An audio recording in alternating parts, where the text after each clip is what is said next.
Akala ko dati, hindi tayo aabot sa ganito.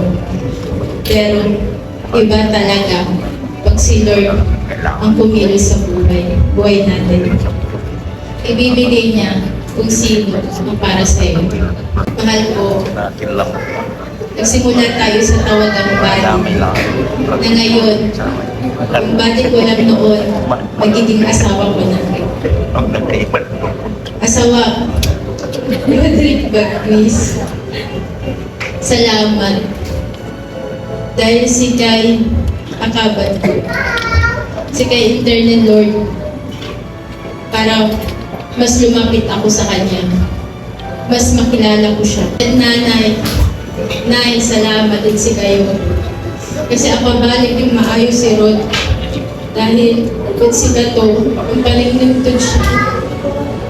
Kaya, respeto yung pamilya. At ang antak yung marapot siya pabalik yung Rod. Kasi mabait, magaling sa marespeto. Dahil si kayo, o J. Roderick nata. Roderick. Pinapangako ko na kasama mo ako abutin ang mga pangarap mo.